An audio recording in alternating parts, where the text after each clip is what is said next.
আচ্ছা বেগুন কি বলো?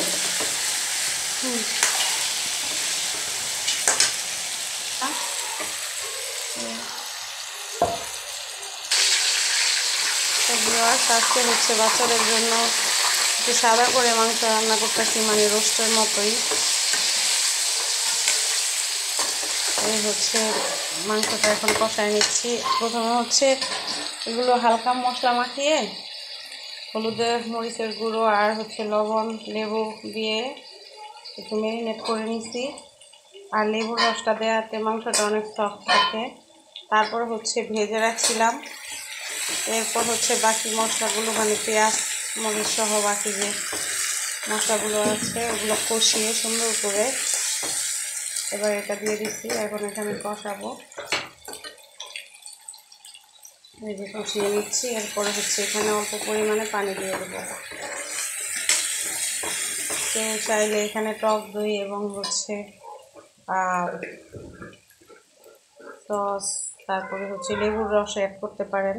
যেহেতু আমরা নিজেরাই খাওয়ার জন্য, এই কারণে আর এখন টক দই এইসব দিব না।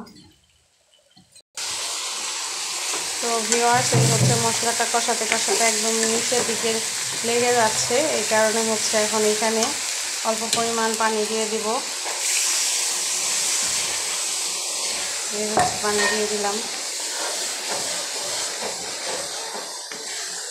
এদিকে হচ্ছে রোস্টটা রান্না হচ্ছে, আর এইদিকে পোলাওর জন্য পেঁয়াজ টিয়াজ ব্রাউন করে নেওয়া হচ্ছে। এখানে কড়াইতে পোলাও রান্না করবো বাবুর্চি স্টাইলে, নাকি পোলাওটা বাবুর্চি রান্না হবে। চাকরি থাকবো না, সত্য কথা করে চাকরি থাকবো না। যাই হোক, এই হচ্ছে এখন এটাকে আমি পানি দিয়ে একটু মিশিয়ে দিচ্ছি। আর বেশি পানি দিলে হচ্ছে আবার টেস্ট লাগবে না, এই কারণে হচ্ছে একদম মাখা মাখা ঝোল দিলাম। এটাকে একদম শুকিয়ে নেব। এই হচ্ছে আমার রোস্টের পানিটা, একটা ভালো স্মেল আসতেছে এই পর্যায়ে।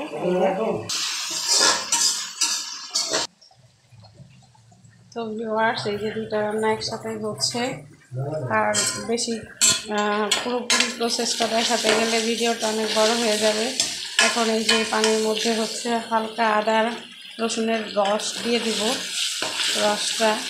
তারপর হচ্ছে পানি দিয়ে ফুটন্ত পানিতে পোলার চালটা দিয়ে তারপরে দমে রেখে হয়ে যাবে। আর এদিকে এটা হচ্ছে। তো সবাই ভালো থাকবেন। আবার নেক্সট টাইম পুরো ভিডিও আপনাদের সাথে শেয়ার করব। আল্লাহ হাফেজ।